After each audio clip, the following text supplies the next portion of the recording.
Amen. Peut-être en introduction, j'aimerais juste vous présenter une petite vidéo, si on pouvait envoyer la petite vidéo, et ensuite on partagera la parole de Dieu ensemble.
Voilà.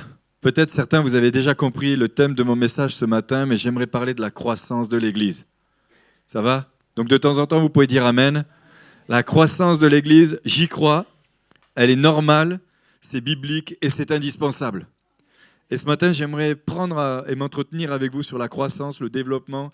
La nature elle-même nous enseigne qu'il y a une croissance, qu'il y a un développement. La nature nous montre que si nous plantons quelque chose dans la bonne terre, ça va se développer, ça va grandir. D'ailleurs, la parole de Dieu fait une comparaison entre la foi et qui est comme un petit grain de sénévé qui est planté et qui se développe, qui se développe et qui se développe toujours. Donc ce matin, J'aimerais partager avec vous quelques points, quelques points ensemble sur la croissance de l'Église qui fait partie de la vision de notre assemblée. Et effectivement, je crois que notre assemblée est appelée à grandir comme n'importe quelle assemblée. Beaucoup de pasteurs prient pour la croissance et sont parfois frustrés par le manque de croissance. Mais la nature, elle, nous enseigne que la croissance est normale, c'est naturel, c'est quelque chose de logique. Ça va ? Pour ceux qui ont eu des enfants, vous les avez vus tout petits. Mais ils ne sont pas restés tout petits. Bon, il y en a qui n'ont pas vraiment grandi, mais il y en a d'autres qui ont vraiment grandi. Bon, ça ne vous fait pas sourire, je ne vous sens pas ce matin. Je sens que le décalage d'horaire, c'est un petit peu compliqué. Hein. Mais la nature, elle nous enseigne ces choses. Personne n'est né pour rester tout petit, personne n'est né pour rester un enfant. Eh bien, la croissance, elle est logique, elle est normale, elle est naturelle, elle est aussi indispensable. Et dans une famille où il n'y a pas de croissance, il manque quelque chose.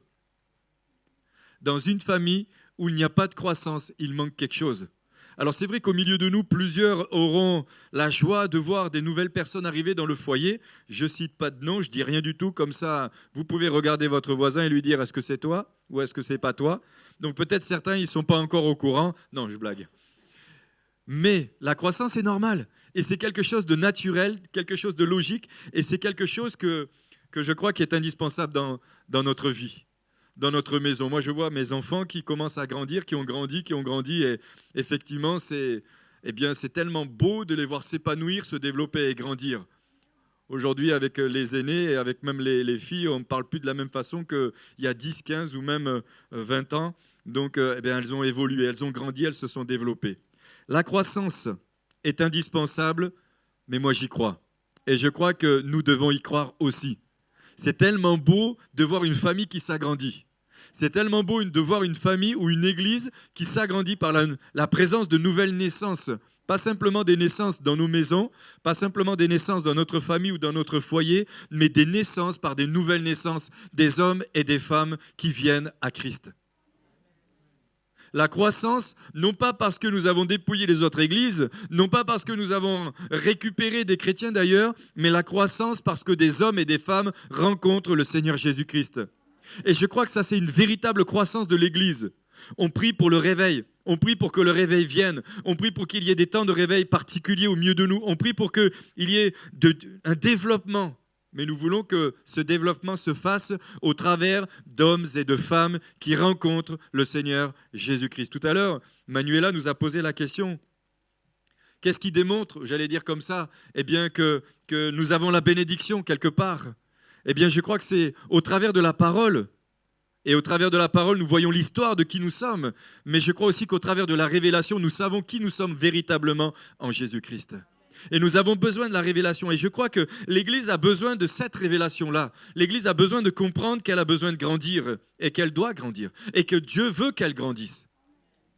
C'est le plan de Dieu, c'est la volonté de Dieu. Mais c'est aussi la vision que Dieu nous a donnée. La première des choses que j'aimerais relever, c'est identifier ce que vous voulez vraiment. Identifiez ce que vous voulez vraiment. Voulez-vous réellement grandir? Ou voulez-vous voir votre famille spirituelle grandir? Est-ce que vous désirez profondément l'accroissement de notre assemblée? C'est une question qu'on doit se poser. C'est une question qu'on peut se poser. Est-ce que j'y crois? J'ai envie de dire, dis à ton voisin, est-ce que tu crois que Jésus peut faire grandir cette église? Est-ce que tu y crois? Est-ce que tu le veux? Est-ce que tu es prêt? Tu peux aussi te poser la question, est-ce que tu es prêt? Parce qu'on va voir certaines choses. Donc nous voyons dès le démarrage de la Bible et dans la Genèse que Dieu parle de multiplication. Il exhorte à se multiplier, à croître, à grandir, à être féconde et à prendre possession de notre territoire. C'est pas moi qui le dis, c'est la Bible qui le dit. Dans la Genèse au chapitre 1, versets 27 et 28, il est dit « Dieu créa l'homme à son image, il le créa à l'image de Dieu, il créa l'homme et la femme, Dieu les bénit et Dieu leur dit « Soyez féconds, multipliez, remplissez la terre et l'assujettissez et dominez sur les poissons de la mer, sur les oiseaux du ciel et sur tout animal qui se meut sur la terre. » Dès le démarrage dans la parole de Dieu, nous voyons que Dieu parle de multiplication, de développement, de croissance. Nous voyons dans la parole de Dieu aussi, dans le livre des Actes, non seulement la Bible parle que, et la Bible dit qu'il rajoutait chaque jour à l'Église ceux qui étaient sauvés, mais elle ne parle pas simplement d'addition, elle parle de multiplication. Et on verra ça certainement dans un autre message. Mais aujourd'hui, j'aimerais vous poser quand même encore quelques questions. Est-ce que vous avez envie de voir votre Église grandir? Est-ce que tu as envie de voir ton Église grandir? J'ai envie de dire que si nous n'avons pas envie de voir notre assemblée grandir, c'est qu'il y a quelque chose qui ne va pas. Il y a quelque chose qui ne va pas dans notre cœur. J'ai réécouté le message que l'apôtre Jean Ballet nous a partagé la semaine dernière et j'ai trouvé que, waouh, il est allé quand même un peu fort. Mais n'empêche que c'était des paroles tellement profondes. De quelle manière je parle de mon assemblée? De quelle manière je parle de mon église? De quelle manière je parle de ceux qui la composent? Mais de quelle manière je parle aussi de ceux qui la dirigent? Ce qui sort de ta bouche, c'est ce qu'il y a dans ton cœur. Ce qui sort de ma bouche, c'est ce qu'il y a dans mon cœur. Et moi, le désir de mon cœur, c'est de voir cette assemblée, la voir grandir. Je veux la voir grandir. Je veux qu'elle rentre dans ce que Dieu a préparé. Je veux qu'elle rentre dans son appel, dans sa destinée, dans sa vocation. Pourquoi? Parce qu'il y a des âmes qui ont besoin d'être sauvées. Il y a des âmes qui doivent être sauvées. Il y a des vies qui doivent être changées. Il y a des vies qui ont besoin de savoir qu'il y a une assemblée où ils peuvent venir pour être libérés et recevoir le message de la bonne nouvelle de Jésus-Christ. Ils ont besoin simplement d'entendre que Dieu veut se révéler dans leur cœur. Tout à l'heure, il nous a été partagé, c'est vrai, sur ce témoignage. Oui, Dieu veut sauver des âmes. Dieu est passionné pour les âmes. Il a une telle passion, un tel amour pour les âmes perdues qu'il a donné ce qu'il avait plus cher, son Fils Jésus-Christ. Et c'est le mandat qu'il nous a donné. Voulons-nous que l'Église grandisse? Non pas pour se gargariser ou pour chercher un nom, ou chercher, j'allais dire, la notoriété. Nous voulons qu'elle grandisse simplement parce que nous voulons voir des vies changer et transformer. Dans Matthieu chapitre 18, 19 et 20, il est dit « Je vous dis encore que si 2 d'entre vous s'accordent sur la terre pour demander une chose quelconque, elle leur sera accordée par mon Père qui est dans les cieux, car là où 2 ou 3 sont assemblés en mon nom, je suis au milieu d'eux. » Pourquoi cette question? Pourquoi cette affirmation de la part de Dieu? C'est parce que nous pouvons être rassemblés, nous pouvons demander des choses au Seigneur, mais nous ne pouvons ne pas être d'accord aussi sur ce que nous voulons. Ce matin, si nous faisions simplement un sondage et nous nous posions la question « Qui veut que l'Église grandisse ?» et on faisait ça par écrit sur un petit papier, peut-être tout le monde dirait oui, mais peut-être que si on est vrai et sincère, peut-être certains diraient non. On verra tout à l'heure pourquoi. Parce qu'on est bien dans un endroit où c'est petit. Des fois, on entend, nous, on ne veut pas d'une grande église. On veut d'une petite église parce que dans une grande église, on ne s'y retrouve pas. Eh bien, il y a des grandes églises dans lesquelles on ne s'y retrouve pas, mais il y a des grandes églises dans lesquelles on s'y retrouve, et il y a des petites églises dans lesquelles on ne s'y retrouve pas, il y a des petites églises dans lesquelles on s'y retrouve. Tout dépend de la manière dont je suis impliqué dedans. Récemment, j'ai appris, quelqu'un disait, on n'est pas nourri ici. Ah, on n'est pas nourri. Et ça m'a donné cette image de ce petit bébé oiseau, vous savez, les petits oiseaux. Mais à un moment donné, est-ce que sa mère est toujours en train de le nourrir? C'est que c'est nous qui nourrissons. À un moment donné, c'est vrai que nous nourrissons et nous sommes appelés à nourrir, mais nous sommes aussi appelés les uns et les autres à aller chercher notre nourriture. Mais je ne suis pas dans une église uniquement parce que je suis nourri, je suis dans une église parce que je reçois, mais je suis surtout dans une assemblée, dans un endroit parce que je donne. Et c'est parce que je donne que je vais grandir. Parce qu'au fur et à mesure que je donne, au fur et à mesure, je vais recevoir. Mais si je suis là uniquement pour recevoir, il y a quelque chose que je n'ai pas compris. Moi, je reçois beaucoup au travers de mes enfants. Je ne suis pas toujours en train de leur dire et leur donner, mais je reçois tellement de choses au travers d'eux. Je reçois tellement de choses au travers de ce qu'ils m'apportent. De temps en temps, vous pouvez dire Amen. Si vous êtes un peu tendu, détendez-vous. J'arrive, je suis dans l'introduction. Êtes-vous prêt à en payer le prix? Là, c'est encore autre chose. Jésus a payé le prix. Il a tout donné, et ça a été lu encore tout à l'heure. Ésaïe chapitre 53. Il a tout donné pour que nous soyons sauvés. J'ai presque envie de nous poser la question, qu'est-ce que moi je donne pour que d'autres soient sauvés? Ça m'est déjà arrivé d'entendre dans certains endroits et dans certaines églises, eh bien que les personnes ne voulaient pas que l'église grandisse. Alors ce matin, je partage simplement ce que j'ai dans mon cœur parce que je veux aller dans le sens de la vision que Dieu nous a donnée. Mais il y a des personnes qui ne veulent pas. Veulent pas, ça ne les intéresse pas, ils ont envie de rester comme ils sont. J'avoue que j'étais un peu frustré et contrarié.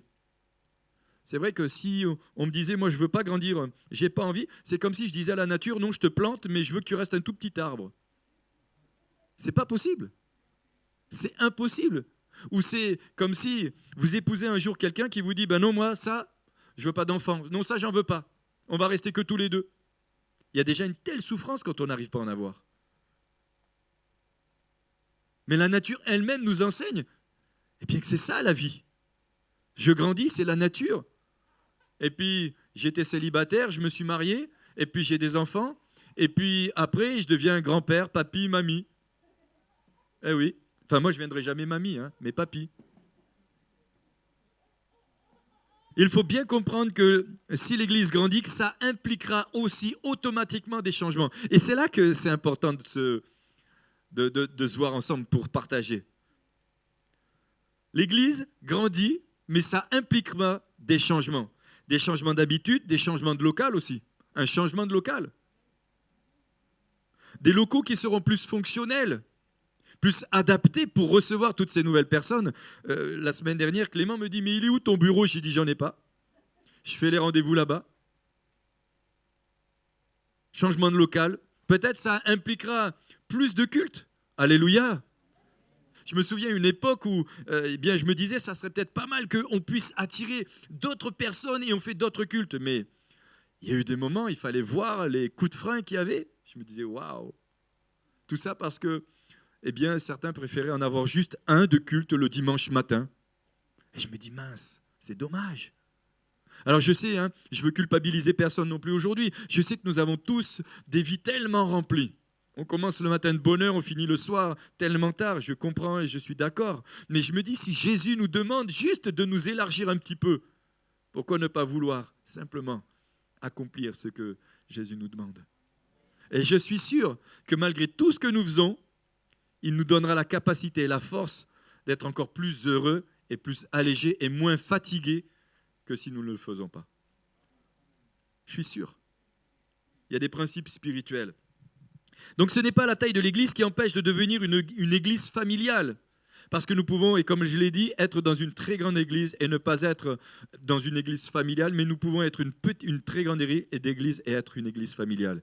Tout à l'heure, on a parlé du groupe Insté, de groupe de croissance. Pour moi, c'est un des facteurs de la croissance de l'église aussi. On se regroupe dans des petits groupes où, autour de la parole de Dieu, on échange, on partage. On grandit ensemble. Il n'y a pas que le pasteur qui prêche, il n'y a pas que le ministère qui enseigne. Il y a aussi d'autres personnes qui sont là, dans des groupes de croissance, qui échangent, partagent autour de la parole de Dieu, qui amènent la croissance dans l'église. Et ce que j'ai reçu, je l'amène aussi dans ce groupe de croissance. Et c'est pourquoi, si vous avez à cœur, à partir de janvier 2024, nous allons mettre ça en place. Afin qu'il y ait des groupes de croissance qui se mettent en place. Et qui permettent à ces nouvelles personnes aussi, qui viendront, de pouvoir grandir dans la foi et dans la connaissance et dans la révélation de la parole de Dieu. Dans Osée chapitre 4 et au verset 6, il est dit « Mon peuple est détruit parce qu'il lui manque la connaissance. » Mon peuple est détruit parce qu'il lui manque la connaissance. D'autres traductions dira « Mon peuple succombe faute de savoir. » Il succombe faute de savoir. Mon peuple périt parce qu'il lui manque la connaissance. Mais d'autres traductions diront aussi « Mon peuple périt faute de vision. » Ne pas avoir une vision, eh bien, ne nous emmène pas dans la croissance, elle nous amène à tourner en rond. Ça va ? La connaissance, c'est le savoir, c'est connaître les desseins, c'est le vouloir, c'est connaître. C'est être dans la vérité, c'est avoir l'intelligence. Et les fils d'Isaacar avaient l'intelligence des temps. Ils savaient ce que le Seigneur leur demandait de faire. Ils savaient. Et nous savons ce que le Seigneur nous demande de faire. Mais nous voulons le faire, mais nous savons aussi, pour que nous puissions le faire, il faut que nous soyons ensemble. J'avance. Proverbe chapitre 29, verset 18, il est dit « Quand il n'y a pas de révélation, le peuple est sans frein. Heureux s'ils observent ta loi. » Heureux s'ils observent ta loi. C'est-à-dire, mon peuple, s'il n'a pas de vision, le peuple est sans frein. Vision, révélation, prophétie. La vision, dans le sens, je dirais de songe, de véritable révélation. La vision, c'est l'oracle, c'est la prophétie. C'est la communication divine. C'est Dieu lui-même qui révèle la vision à son peuple et à son Église. Nous avons vu ensemble récemment où Moïse avait reçu la révélation qu'il fallait qu'il construise le tabernacle. Et il est dit, ils ont fait ce que l'Éternel avait ordonné à Moïse. Ils ont reçu aussi la révélation que David avait reçu, cette révélation qu'il avait écrite pour construire le temple. Ils ont fait aussi ce que l'Éternel avait ordonné à David. Mais ce n'est même pas David qui l'a fait, c'est Salomon, le roi Salomon, avec les hommes et les femmes que Dieu lui avait donnés. Ils avaient reçu la révélation qu'au travers de Moïse, ils devaient sortir d'Égypte pour rentrer dans le désert et aller dans le pays de Canaan, que Dieu leur avait donné. Ils ont reçu aussi au travers de Josué qu'ils devaient détruire les murailles de Jéricho. Ils l'ont reçu et ils l'ont fait. Ils avaient une vision à un moment donné. Et alors, il y a la vision à court terme, à long terme et à moyen terme. Mais ils ont eu la vision de ce que Dieu voulait faire. Et moi, je crois profondément que Dieu nous a donné la vision que cet endroit doit être beaucoup plus grand. D'ailleurs, pour ceux qui étaient là à une certaine époque, et lorsque nous étions dans l'autre local, un prophète nous avait dit et nous avait donné cette parole disant que l'endroit dans lequel nous étions était trop petit par rapport à ce que Dieu veut faire. Trop petit. Donc l'endroit dans lequel nous étions est trop petit par rapport à ce que Dieu veut faire. Moi, quand je vois des chaises vides, je me dis, Seigneur, ça c'est des nouvelles âmes qui doivent venir. Un jour, quelqu'un m'a dit, mais le truc, c'est qu'il y a, allez, même si on n'est que 80% dans la salle, 80% de la capacité de la salle. Je ne sais pas si vous m'avez suivi. Eh bien, moi, je préfère être 80% de 500 que 80% de 200. Réfléchissez, ça, vous allez comprendre. Je préfère. Je préfère parce que ça veut dire qu'on a gagné des âmes. On a vu des âmes venir à Christ. On a vu une évolution et depuis quelques années, nous avons vu l'évolution et nous voyons l'évolution. Nous voyons l'évolution au travers du ministère que Dieu nous a confié. Nous voyons une véritable évolution. Une église qui ne grandit pas est une église triste. Une église qui ne grandit pas est une église triste. Moi, j'aime voir des nouvelles personnes qui nous rejoignent. Ah, on va pouvoir le baptiser. Ah, on va pouvoir les baptiser. C'est tellement, c'est tellement merveilleux de voir l'épanouissement de ces bien-aimés. De les voir heureux, de voir le cheminement, de voir comment Dieu leur parle. Dieu les transforme. Et quand ils viennent me voir et qu'ils me disent, on a reçu la révélation que ça, on ne doit plus le faire. Je dis, waouh! C'est tellement extraordinaire. Une église qui grandit, qui ne grandit pas est une église triste ou une triste église. Il y a quelque chose qui ne joue pas. Il y a quelque chose qui ne va pas. Il y a quelque chose qui manque.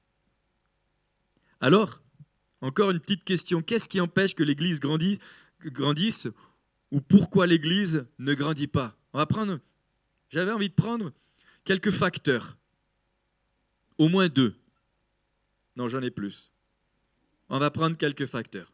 Il y a plusieurs facteurs qui empêchent la croissance d'une église. Premièrement, asseyez-vous, attachez vos ceintures, ça va décoiffer. La première des choses que j'avais dans mon cœur, alors je me suis dit, peut-être que je ne devrais pas commencer par ça, mais je vais quand même commencer par ça. La première des choses, c'est l'égoïsme. Peut-être ça vous surprend, mais je suis allé voir dans le dictionnaire ce qu'est la définition de l'égoïsme. C'est disposition d'un individu à ne se soucier que de son propre intérêt, de son propre plaisir, même au détriment d'autrui. Ce matin, je discutais encore avec Jean, et pourtant, avec tous les soucis de santé qu'il a, il me dit « Ah, il faut que j'aille encore à Béthou ». Et Béthou, c'est à plus de 900 km, c'est dans la brousse pour aller visiter les églises. Et je lui disais encore « Soigne-toi correctement parce que quand je viens, je veux qu'on puisse aller visiter encore le nord du Congo. » Pour aller visiter dans les villages les gens, pour les encourager, les fortifier, pour prier avec eux, pour les aider dans la croissance et le développement de l'œuvre. Je dis, mais soigne-toi. L'égoïsme. L'égoïsme, c'est chercher son intérêt. L'égoïsme est un trait de caractère qui consiste dans une définition populaire à avoir tendance à privilégier son intérêt propre aux dépens de celui du reste, du monde en général ou d'autrui en particulier. Je pense à moi. Je suis bien dans ma petite église.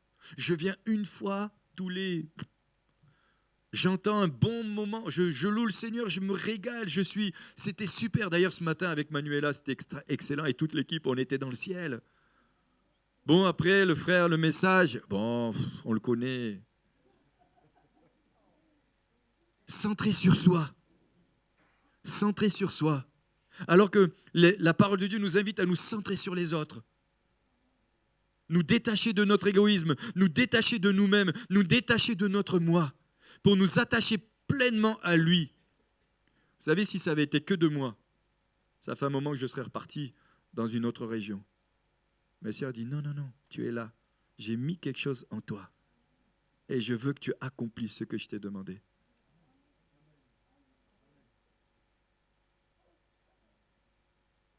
La croissance de l'Église. Peut-être ça dérange ce matin. Mais vraiment, je vais vous partager ce que je crois. Je crois que vraiment le Seigneur veut sauver des âmes.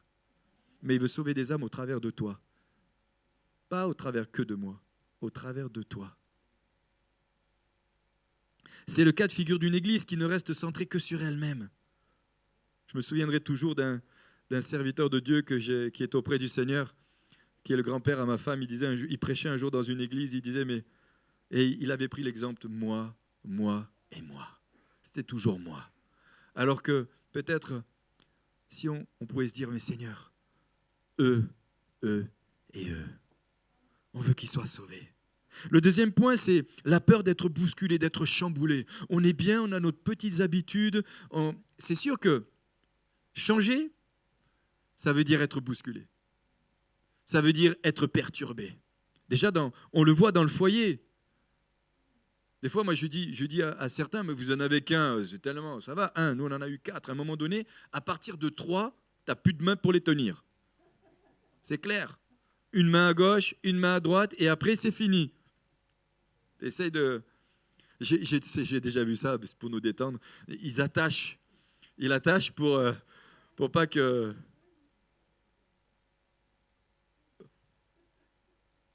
C'est tellement merveilleux, extraordinaire. Vous gardez ça pour vous. Hein. Ça bouscule les changements. Ça nous perturbe, ça nous bouscule. Et c'est normal. Mais c'est la nature, c'est la vie, c'est comme ça. C'est comme ça. Si on ne veut pas être bousculé dans le mariage, reste célibataire. Mais quand tu es célibataire, tu as envie d'être marié. Voilà, c'est ça le truc. Mais tu peux pas... Bon bref, j'avance. Bousculer, chambouler. Définition de crainte, sentiment d'insécurité, frayeur, effroi, panique. Oui, c'est la panique à bord. Aïe, il faut qu'on change. Il faut sortir de sa zone de confort. Il faut sortir de sa zone... Et ce n'est pas évident. Et c'est pour ça que des fois, dans les foyers, le Seigneur, il nous fait des surprises. Il y en a un qui arrive. Et c'est une surprise. Il y en a qui disent c'est la surprise du chef. Eh bien, le Seigneur, il a beaucoup d'humour parce qu'il veut. Ça amène tellement la vie.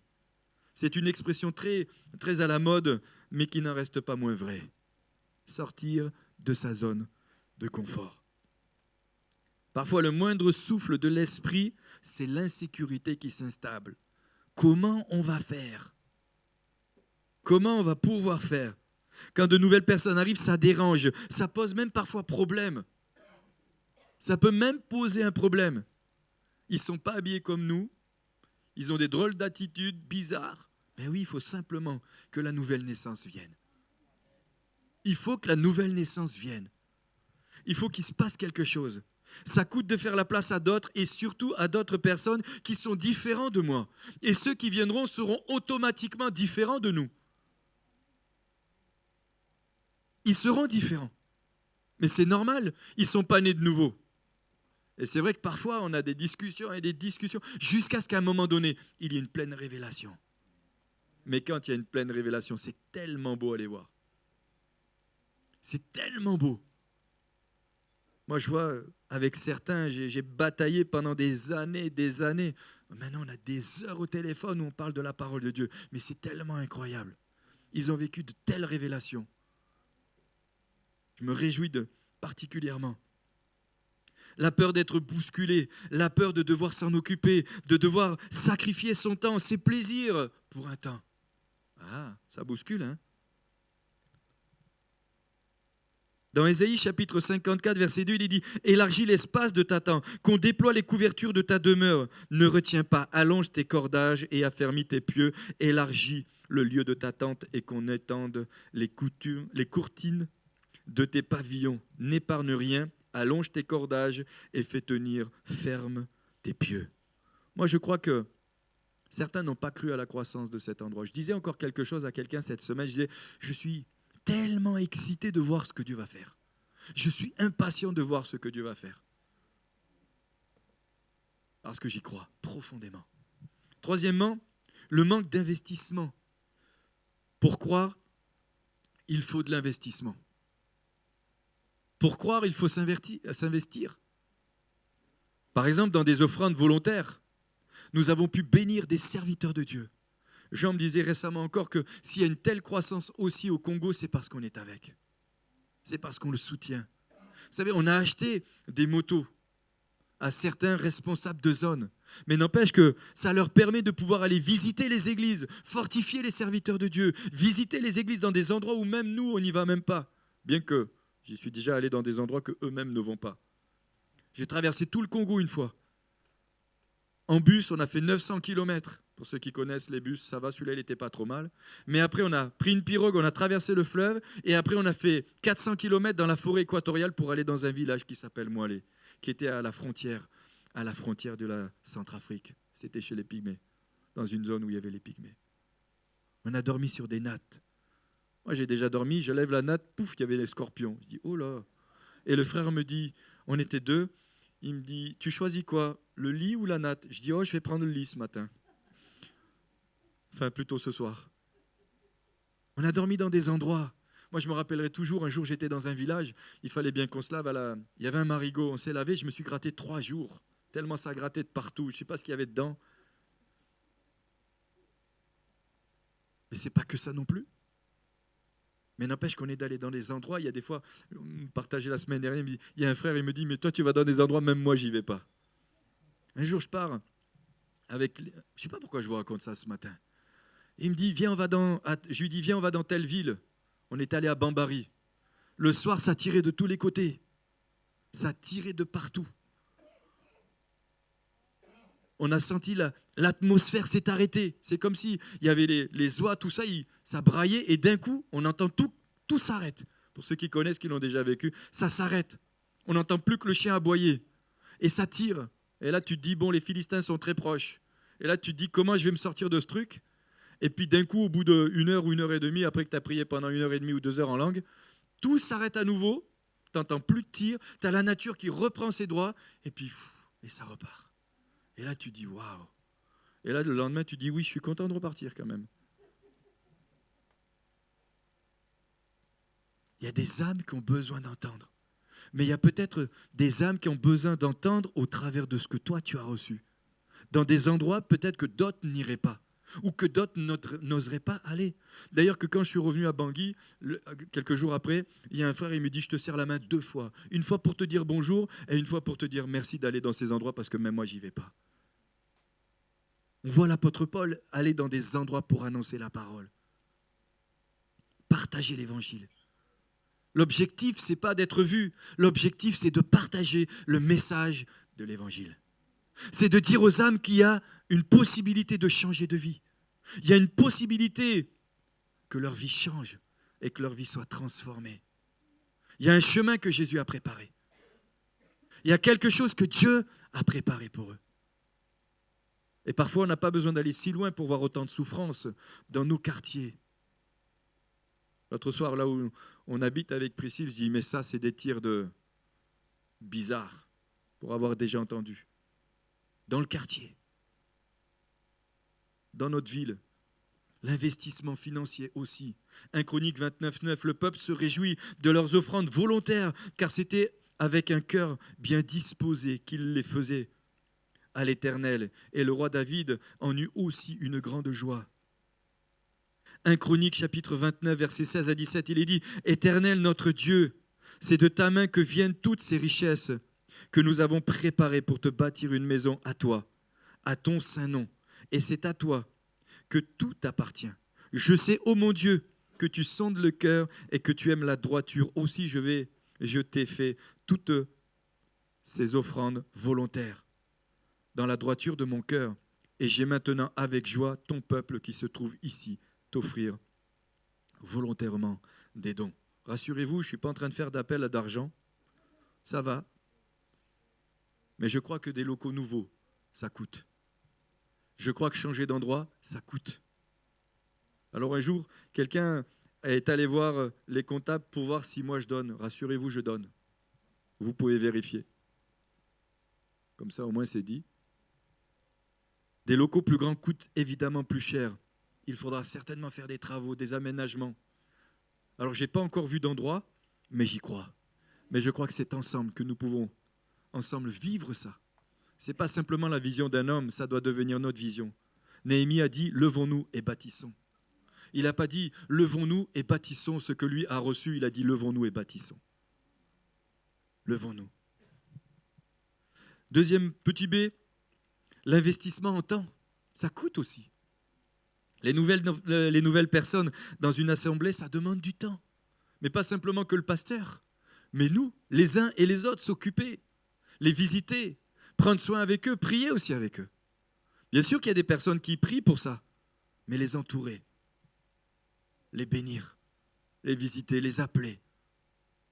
Parfois, on attend que nous, en tant que pasteurs, on appelle tout le monde et tout le temps, constamment. C'est impossible.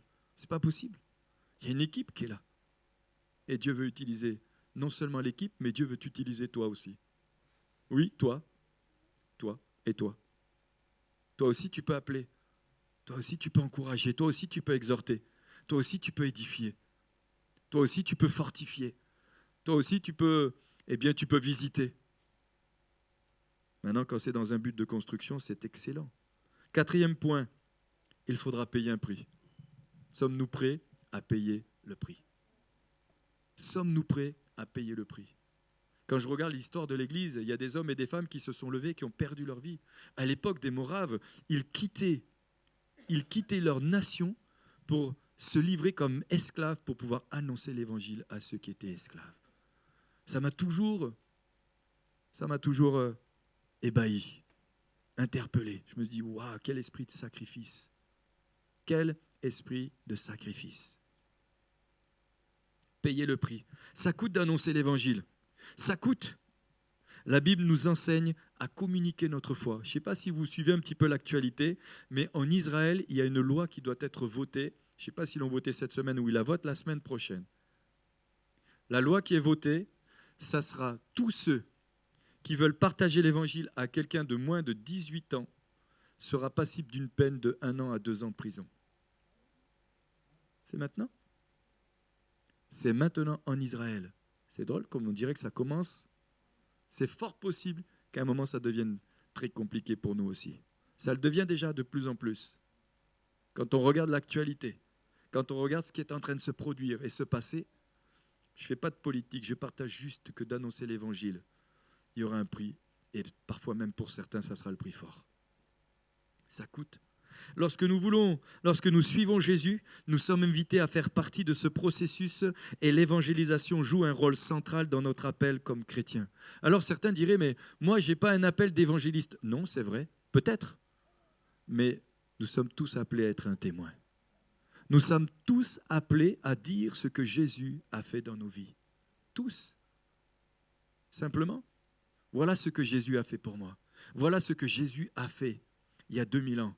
Ou il y a peu plus de 2000 ans. Mais voilà ce que lui a fait pour moi dans ma propre vie. J'étais perdu et j'ai rencontré Jésus. On m'a parlé de l'amour de Jésus. J'y croyais pas, je pensais même que c'était une secte. Mais j'ai simplement fait cette prière. Jésus, si vraiment tu existes, révèle-toi dans mon cœur. C'est ce que j'ai fait. Et une nuit, ma vie a été changée littéralement. J'ai été complètement transformé. Certains disaient avant, il parle que de Jésus. Avant, il parlait que de foot. Maintenant, il parle que de Jésus. Alléluia. Parce que ma vie avait changé. Parce que ma vie a été transformée. Parce que j'ai rencontré celui qui n'est pas... Je n'ai pas rencontré quelqu'un qui m'a amené une nouvelle religion. J'ai rencontré quelqu'un qui a changé ma vie. Et ce quelqu'un, c'est Jésus. Il n'y a pas plusieurs chemins, il y en a un seul. Il est le chemin, la vérité et la vie. Nul ne vient au Père que par moi, dit Jésus. Dans 2 Corinthiens chapitre 5, verset 19, il est dit « Car Dieu était en Christ, réconcilions le monde avec lui-même en n'imputant point aux hommes leur offense. Et il a mis en nous la parole de la réconciliation. » Tu es capable d'avoir les paroles de la réconciliation entre les hommes et Dieu. Oui, tu as les paroles dans ta bouche. Dans Romains chapitre 10, verset 14 à 16, il est dit « Comment donc invoqueront-ils celui en qui ils n'ont pas cru ? Et comment croiront-ils en lui dont ils n'ont pas entendu parler? Et comment en entendront-ils parler s'il n'y a personne qui prêche? » Il n'y a personne qui prêche. Je sais qu'il y a une de mes filles qui me dit « Ah, mais moi, à mon âge, on ne prêche pas. » Si, tu peux prêcher. Oui. Bon, je ne vais pas citer son nom, hein. Mais c'est Clémence. Je dis « Si, tu peux. » On était au Guatemala. À un moment donné, on me dit, allez, va prêcher dans la rue. Simon, il était là, c'est lui qui me traduisait. Mais on a vu une petite fille, elle devait avoir 6-7 ans, prêcher l'évangile dans la rue. Elle annonçait l'évangile. J'étais à Madagascar, et puis un des frères des ministères, il dit, bon, il faudrait qu'il y ait des prédicateurs dans les quartiers. Hop, on m'a dit, Manu, tape, pouf. Allez, hop. Je suis allé prêcher sur la place du marché, à Tamatave. Baf. On a prêché l'évangile, on a prié pour les gens. Je savais juste dire bonjour. Manaouna. Après le reste, je suis allé en français. Comment entendront-ils si nous-mêmes, on n'y va pas? Je vous sens bien ce matin. Si l'évangélisation vous fait peur, le Saint-Esprit peut vous aider à la surmonter. Je ne dis pas que c'est toujours facile, parce que les héros n'existent pas. Mais je sais que nous avons l'Esprit de Dieu en nous. Cet esprit qui est l'esprit de force, d'amour et de sagesse. Et cet esprit qui nous permet d'aller dans des endroits ou dans des contrées qu'on n'aurait jamais imaginées. Mais je peux vous garantir d'une chose, c'est que quand vous y allez, c'est incroyable comment vous vivez des choses extraordinaires avec le Seigneur. Quand on était au Centrafrique, récemment, j'ai peut-être déjà raconté, mais pour ceux qui sont là, à un moment donné, on a dû prendre un petit avion pour revenir de Berberati à Bangui. Et puis arrivé à Bouar, on me dit, il pleuvait tellement, on me dit, tout le monde descend. Je dis, ok, tout le monde descend. Ok, je dis, mais comment on fait? Vous vous débrouillez. Je dis, mais je ne connais personne. Tu es en plein dans la brousse, tu n'as plus de téléphone, il pleut comme pas possible. Et là, tu dis, bon, Seigneur, je fais comment? Eh bien, je vous garantis, c'était incroyable. On s'est trouvé un petit endroit pour dormir. C'était tellement insalubre que je me suis dit, je vais dormir tout habillé au cas où il faut partir en courant. D'ailleurs, je pense que c'est là que j'ai dû me choper le palu en rentrant parce que je me suis fait piquer par des moustiques. Mais n'empêche, il y avait des gens qui étaient là. Ils m'ont amené des petites bananes que j'aime tellement. Ils ne savaient même pas, avec du pain, c'était tellement bon. Et puis, il y a un gars, je me suis assis après, je priais en langue et après je lisais ma Bible, je priais. Puis il y a quelqu'un, il vient, il commence à me raconter sa vie. J'ai prié avec lui. Après les autres, j'ai prié encore. Et j'étais dans un village perdu. Et en plus, j'ai reconnu cet endroit, c'est que c'est Bossangoa pour ceux qui connaissent la Centrafrique. Et j'ai reconnu simplement la cathédrale. Quand je suis arrivé devant, parce qu'on cherchait un endroit pour dormir, c'est que j'avais vu que lorsqu'il y avait eu des événements récemment avant, eh bien, il y avait 2000 réfugiés dans cet endroit. Je me suis dit, ah, on est là. Et là, je me suis dit, bon, il ne faut pas trop non plus... Mais n'empêche qu'on était là. Pour ceux qui connaissent la Centrafrique. Mais une telle présence, c'était incroyable. Ah, c'est sûr, je ne savais pas comment j'allais prendre mon avion le lendemain pour aller rentrer en France, mais n'empêche que j'étais peut-être coincé dans cet endroit-là, mais je sentais une telle présence de Dieu. Une telle joie de partager l'Évangile. Une telle joie de pouvoir annoncer l'Évangile. Le lendemain matin, on a pris l'avion et je devais prendre mon avion 2 heures plus tard à Bangui. Et j'arrive à Bangui, mon avion, spécialement pour moi, a été retardé à Yaoundé, au Cameroun. Ils ont dit non, votre avion, il ne vient pas. Et je dis, ah bon? Il dit, oui, il y avait de la brume, vous ne pouvez pas partir. Rendez-vous demain à midi. Je suis resté 1 jour de plus. Incroyable. Moi, je suis convaincu que le Seigneur, il a fait ça spécialement parce qu'il savait que je devais rentrer en France. Le lendemain, je me retrouve à Bangui. Je monte sur un endroit et puis il y avait des militaires. Je commence à lui parler du Seigneur Jésus. On commence à parler. Il me dit, oh, mais le gars m'interpelle. Il me dit, mais je vous connais. Je dis, moi, il me dit, je vous connais. Ah bon, vous me connaissez? D'où? Il me dit, ben oui, mais je lui dis, vous êtes d'où de la caserne? Il me dit, ah, d'Istres. Ah, ben je dis, moi, j'ai grandi par là-bas. Il me dit, ah. Et puis il me dit, moi, j'habite à Fos. Ah, je dis, ah bon? Il me dit, je dis, mais t'es qui? Et puis il me donne son nom. Je dis, ah, mais moi, je connais un tel. Il me dit, ah, mais c'est un grand ami à mon père. J'ai évangélisé à Bangui, au Centrafrique, un gars qui est un grand ami à moi qui habite dans le sud de la France. C'est le fils d'un collègue. C'est incroyable. Mais ça, moi, je peux vous le raconter. Mais vous pourriez faire ce genre d'expérience aussi. C'est tellement incroyable. J'avance. Oh, j'aurais tellement de choses à vous dire. Question. Est-ce qu'une vision conduit-elle à la croissance de l'Église? Est-ce qu'une vision... J'ai pas regardé à quelle heure j'ai démarré. Ça fait 10 minutes, non? Une vision conduit-elle à la croissance? Je dis oui s'il y a les ingrédients, mais je dis non s'il n'y a pas les ingrédients. Oui s'il y a les ingrédients, oui si l'Église s'implique, oui si tout le monde tire dans le même sens. Oui si tout le monde a ce désir de tirer dans le même sens. Je passe parce que j'avais beaucoup de choses à dire, mais David Yom Kisho, celui qui a la plus grande église au monde, a dit, même si aujourd'hui il a rejoint le Seigneur, il a dit, votre vision vous fait, vous ne faites pas votre vision. Votre vision vous fait, vous ne faites pas votre vision. Et la vision, on la reçoit de Dieu. C'est lui qui nous la donne. C'est lui qui nous la transmet. C'est lui qui nous la communique. Petit a, la vision nous donne des repères. La vision nous donne un repère. Elle nous permet d'aller dans une certaine direction. Et c'est pour ça que nous avons une vision dans notre assemblée, pour que nous puissions aller dans une certaine direction. Et le Seigneur nous a donné, j'ai un peuple nombreux dans cette ville. Actes chapitre 18, versets 9 et 10, c'est ce que le Seigneur a dit à Paul. J'ai un peuple nombreux. J'ai un peuple nombreux. Parle et ne te tais pas.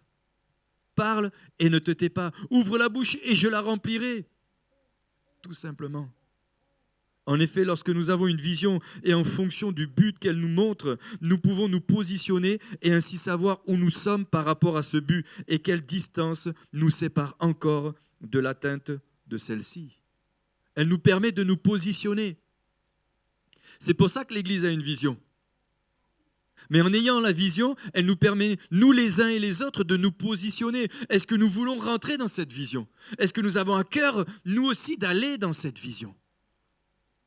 Moi, je bénis le Seigneur pour le séminaire qu'on a passé la semaine dernière. C'était tellement incroyable. Recevoir Jean, l'apôtre Clément. Ensemble, on a pu fonctionner. L'organisation qui a été mise pour simplement servir. Et je sais que cette Église est en train de rentrer dans cette dimension avec un cœur de serviteur. On ne se sert pas, on sert. Et le Seigneur cherche des hommes et des femmes qui servent, qui ont compris. D'ailleurs, après le message de Jean le dimanche matin, j'ai eu à cœur un appel que je n'avais pas, j'ai reçu au moment où j'ai pris le micro. Il disait, est-ce que le Seigneur Jésus peut compter sur toi? Pas compter 1, 2, 3, 4, non, pas celui-là. Comptez véritablement sur toi. Et j'ai dit, ceux qui veulent, eh bien, venez devant. Ceux qui ont envie de dire, oui, Jésus, tu peux compter sur moi, venez devant. Et on a pris un temps après à prier ensemble. Mais c'est une véritable question. Est-ce que Jésus peut compter sur toi? Il n'y a que vous qui pouvez répondre. Nous pouvons nous juger nous-mêmes et savoir si nous sommes toujours dans la bonne direction, s'il faut nous repositionner un peu ou beaucoup, ou encore, par exemple, mettre plus de dévouement et d'entrain à notre tâche. Habacuc, chapitre 2, versets 2 et 3, il est dit, l'Éternel m'adressa la parole et dit, écris la prophétie ou écris la vision, grave-la sur des tables afin qu'on la lise couramment, car c'est une vision ou une prophétie dont le temps est déjà fixé, elle marche vers son terme, elle ne mentira pas. Si elle tarde, attends-la, car elle s'accomplira en son temps. Et elle s'accomplira certainement. La vision, petit b, la vision nous donne une motivation. Venir à l'église, c'est bien, mais je viens avec une motivation. La vision, en tant que promesse de Dieu, nous communique la foi. Au milieu de l'épreuve, elle nous permet de demeurer fermes malgré elle, parce que nous avons déjà vu le but glorieux du Seigneur. En effet, la vision pour notre vie chrétienne est généralement un objectif grand et beau que le Seigneur nous donne à atteindre pour son royaume. Est-ce que ça vous arrive des fois de fermer les yeux et de voir beaucoup de nouvelles personnes au milieu de nous? Moi, ça m'est déjà arrivé, une fois que tout le monde est parti, d'être là encore, ou de venir et puis d'imaginer, de regarder ce que le Seigneur veut faire. Imaginons simplement un instant. On ferme nos yeux un instant et on imagine. Imaginez des nouvelles personnes levant les bras. Imaginez des drogués qui sont libérés, qui lèvent les bras et qui commencent à louer le Seigneur. Là, en ce moment, on parle du sida. Imaginez des sidaïques lever les bras et glorifier Jésus pour leur libération. Imaginez simplement toutes sortes de personnes qui viennent et qui commencent à glorifier Jésus en disant « Merci Jésus parce que tu m'as sauvé. Merci parce que tu m'as racheté. » Imaginez tous ces couples qui sont complètement et littéralement fracassés. Un couple sur 2 divorce. Imaginez le nombre de couples qui pourraient être réparés, venant au milieu de nous disant « Ah Jésus a réparé mon couple. Jésus nous a reconstruits. » Imaginez le nombre de personnes qui pourraient dire « Oui, j'arrivais pas à faire ça et Jésus m'a aidé. » Imaginez le nombre de personnes disant « J'ai entendu l'évangile, j'avais telle et telle maladie. Mais Jésus, j'ai cru et Jésus m'a guéri.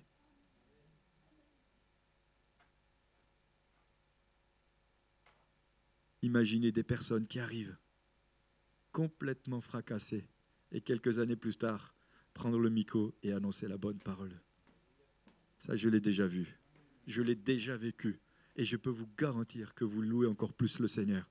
Parce que vous vous dites, même si je l'ai fait, j'aurais pas pensé que ça allait être aussi bien.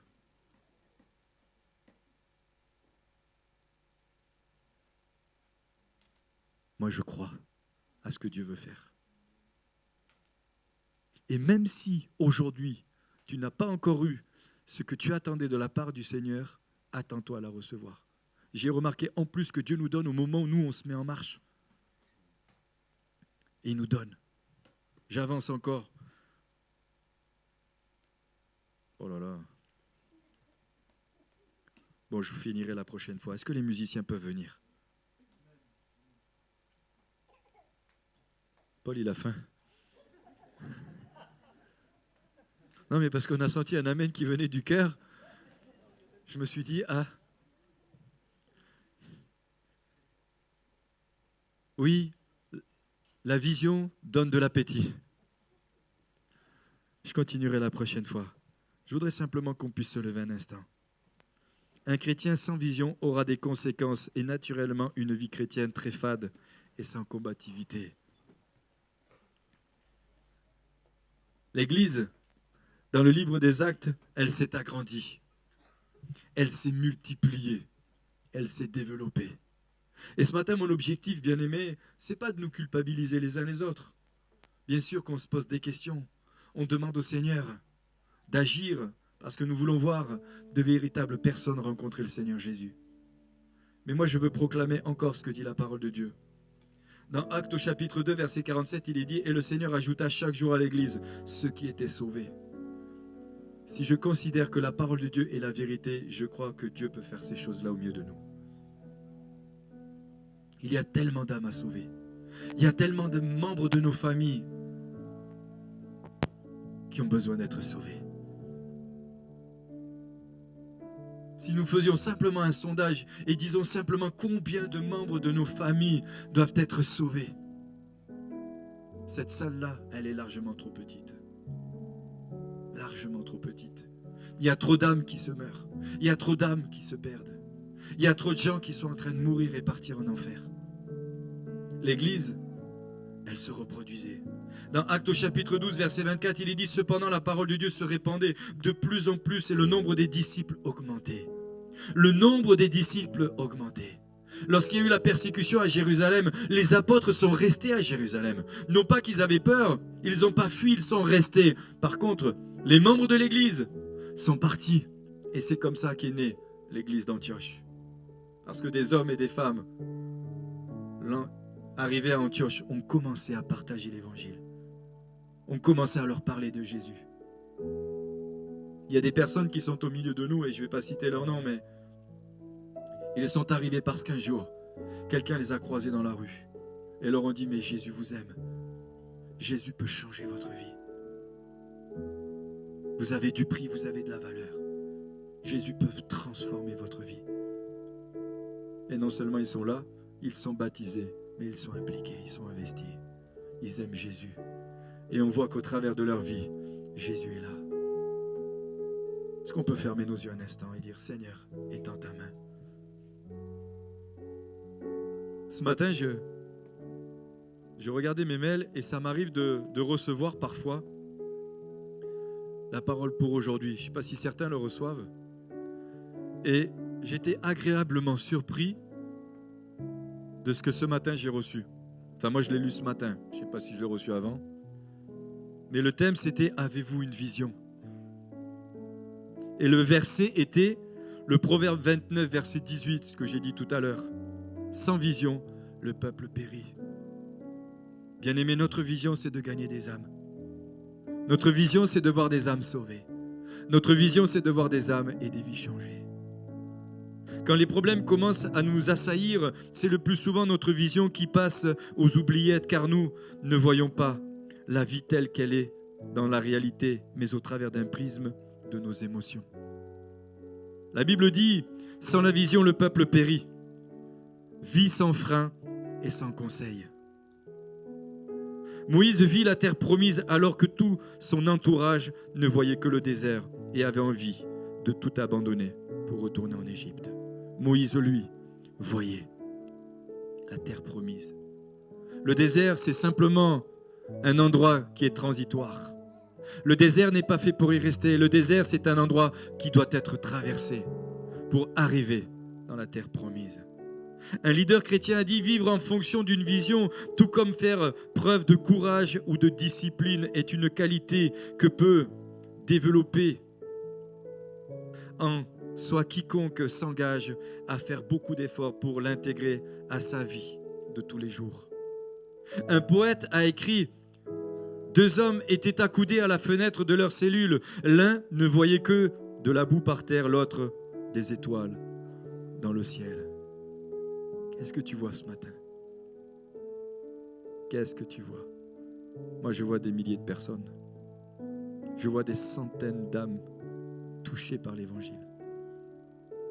Je vois des dizaines et des dizaines de jeunes venir au Seigneur. Je vois des jeunes venir à Jésus. Je vois des âmes se donner à Christ. Est-ce que tu as envie de faire partie de ça, de ceux qui vont les gagner? Est-ce que tu as envie de faire partie de ceux qui vont leur partager l'Évangile? Votre vision peut se réaliser, a besoin de votre foi. Et pour se développer, votre persévérance et de votre travail assidu. Avancez plus loin, là où l'eau est profonde, dira le Seigneur Jésus.